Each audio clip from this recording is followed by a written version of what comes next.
Hello my friends, we have some interesting news. This morning Russia lost the huge oil storage in Sevastopol city. As it was reported by media, Ukraine launched the drone attack on that facility. But again, the official version from the Ukrainian side is that Russians continue to smoke at the wrong places. And that causes the damage for the Russian military infrastructure. And this was the main oil storage for the Russian Federation, I would say, in Crimea. They have the other one, but it's quite far away, so now they will be unable to refuel their ships. Yes, the other video shows that there are some reservoirs that haven't sustained the damage. But it's just the visual part of those tanks. They also sustained the heat damage, and also there were lots of the pipelines that were burned out, not speaking about the electrical part of this facility. And as it was reported, the refueling mechanism is unable to perform its job. And let me show you the facility itself on the Google map. So here we have the main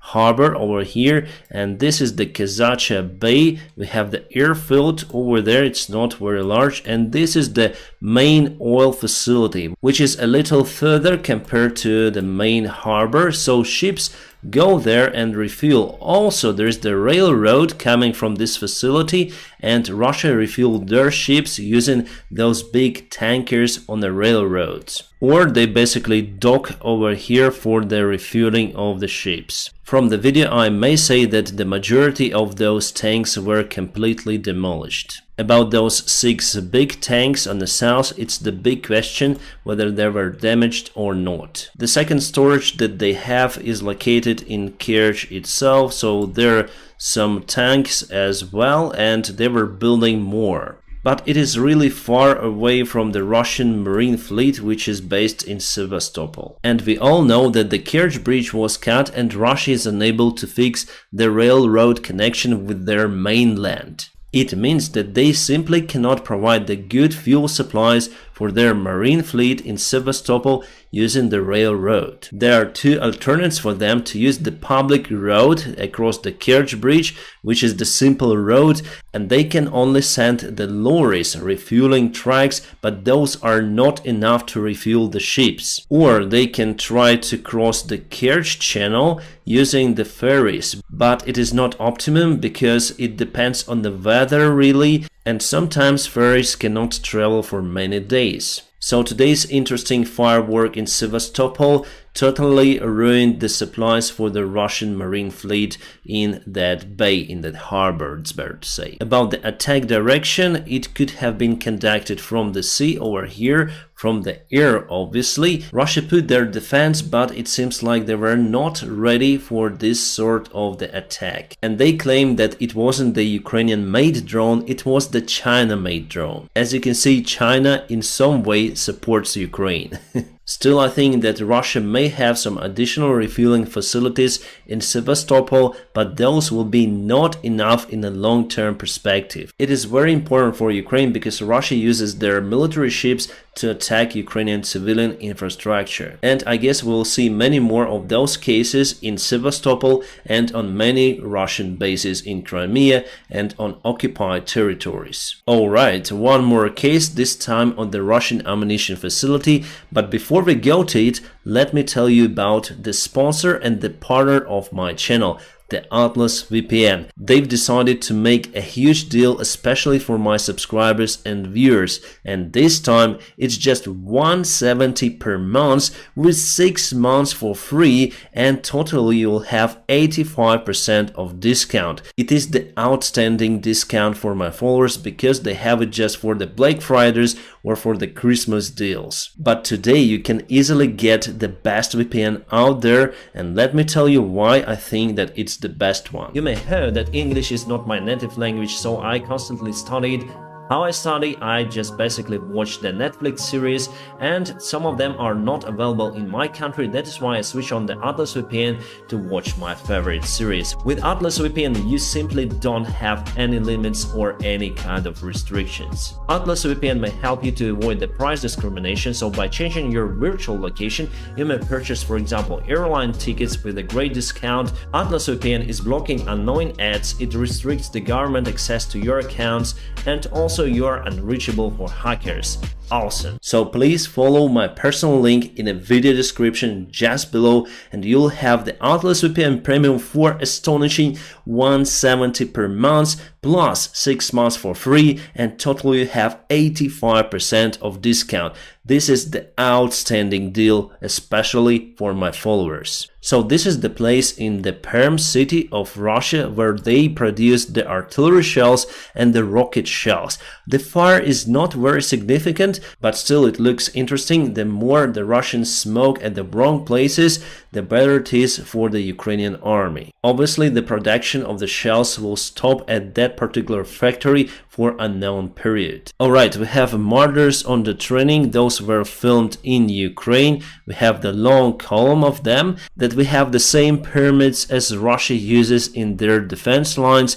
So for sure our guys are getting ready for the counterattack to conquer the Russian defense. I think we got around 60 martyrs. I'm not sure about the particular number, but still you can see that the soil, yeah, hello, the soil is quite wet over there. Our guys are happy because this is a very convenient infantry vehicle compared to the Soviet-made BTRs or something. After the fire in Sebastopol, people start to leave the peninsula, and there are lots of the queues on the way out. The Kerch bridge capacity is now limited because it was damaged and partially restored. But Russia cannot build the railway part, and the factory that used to build those parts was also damaged by the drone, I think during the winter time in February. And Google confirms that there is the traffic jam. Plus, one of the Russian government planes left the Sebastopol airport in Belbek right after the oil storage fire. So yes, people are leaving the peninsula for now, and it's just the beginning. Because some of our allies are working to provide Ukraine with the long-range missiles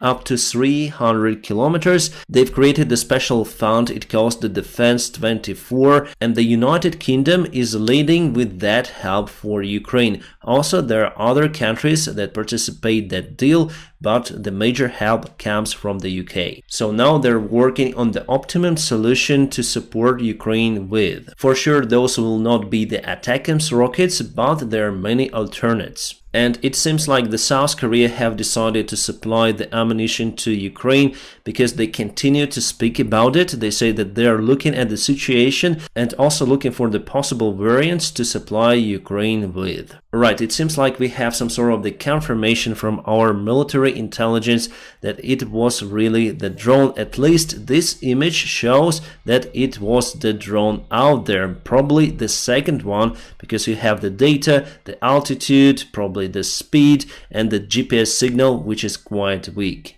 And let's cross-check it with the Google Maps, so just remember those small reservoirs over here. Here we have 9 of them. 3 were totally demolished, and here and here and here and here we have damages to the tanks. Let's zoom into the facility, and definitely it's truce. So those battles over here, I mean tanks, were completely lost for Russia, and those were under severe heat because of the huge fire and the fuel inside. I don't think that you can use it afterwards, and probably there was the second attack of the second drone if we see that picture provided by the Ukrainian intelligence. So probably Russia lost everything of that. And about the message, you can clearly see the GPS signal, alert, and fly with caution. That's what I can read from this message. Also, it's hard to read the other parameters, but the altitude is clearly 126 meters. So yes, if those pictures were provided by our intelligence, for sure it was the drone attack. Pakistan sent the manned pads to Ukraine. Those are Anza Mark II. They're able to hit the air targets with a range up to 6 kilometers. Well, it's good because we need those systems, and recently Latvia said that they will send all of their Stingers to Ukraine. The senators from the Democratic Party are pushing the White House administration to supply the F-16 fighter jets to Ukraine. And today in the media some of the articles appeared saying that many of the countries are willing to train the Ukrainian pilots. Also, the Ukrainian Air Force Command today say that they've selected the pilots with proper experience and good knowledge of the English to start the training on F-16s. They say that the new type rating will take several months but less than 1 year. Our pilots are very talented and most of them already knew the F-16s in theory. They were able to find the aircraft manuals and they've built their own flight simulator, so they're getting ready. Strange, but all of the self-propelled artillery systems that were delivered to Ukraine from Italy are not ready for fight. The artilleries are M109Ls. It's not the big problem. With the proper maintenance, we can make it ready to fight very soon. And also I think that Italian military will just go to Ukraine to fix this problem. I shared this one on my Telegram today, but firstly I was able to find it on the Russian resources, and they are screaming that it's the big betrayal of Ukraine by Italy and allies, that they're sending their crap vehicles to Ukraine, blah blah blah, but it's not true. Yes, they should have been prepared better, but it's not the disaster. And in general, the help that we have is much better than the Russian old T-55 tanks. But Russia finally got the military support from China with vodka that is produced in China. You can see the letters in Chinese, and the bottles are in plastic to make it cheaper. So you can see VZ, all what they love. According to the Bild media resource, the Ukrainian special forces are on a training in Germany to conduct the special operations in offensive. They're on a training to find far behind the front lines to attack the facilities on the Russian-controlled territory. Alright, Prigozhin again, he gave the interview to one of the pro-Russian media resources. It could be just the misinformation from his side, but anyways, what he says is very interesting. In his interview, he declared the ultimatum to the Russian military command and personally to Shoigu. He said that without the proper ammunition supplies, the Wagner forces will leave the Bakhmut city and will go back to Africa, where they fought before. On a question to interviewer whether Wagner forces will go to fight in Moscow, Prigozhin said that the idea is interesting, but Rublovka, it's one of the luxurious places in Moscow, is not interesting for him. Africa is better. It was 1 hour and 20 minutes interview. I listened to it, but in general I must say that he complains about supplies and that the Russian military command is basically in lack of competence. He says that the only capable source in Russia is the Wagner army, but the Russian military bureaucrats are destroying it. And he confirmed that with that approach, Wagner army will vanish very soon. And also he says that the Ukrainian future counterattack will be successful. So we witnessed the big confrontation between the Russian regular army, between FSB and Wagner army. Again, it could be the disinformation, but from the articles I read from Strelkov, the war criminal, from Wagner, and also from the regular Russian army supporters and military bloggers, I may say that this conflict really exists and it intensifies. And the future for Russia is not really bright. There could be the civil war between those clans on the Russian territory. In that case, Ukraine will return all of the previously taken territories by the Russian army. And that is what Ukraine is looking for, getting ready for the new massive counterattack that will happen for sure. President Zelensky today said that they will postpone it a little because lots of the information leaked to the press, but again Prigozhin said that he is sure that Ukraine will start the counterattack till 15th of May, he said this time. The only problem for Ukraine nowadays is the weather. And here we have the video of the drone. Russia claims that this drone was shot down over Crimea. This is the Migun 5 drone that you can easily purchase on Chinese markets. Yes, it looks the same as on the video, and the price is 9,499. Very cheap drone for its capabilities, because the flight time is over 7 hours and the payload is 25 kilograms. And compare this price with the price of the Russian oil storage in Sevastopol. Just a quick update on the military map. What we have is the update situation in the Bakhmut city. Let's go for it. And what we have is that Russia moved closer to this last district that Ukrainian army still holds. So it was yesterday and it is today.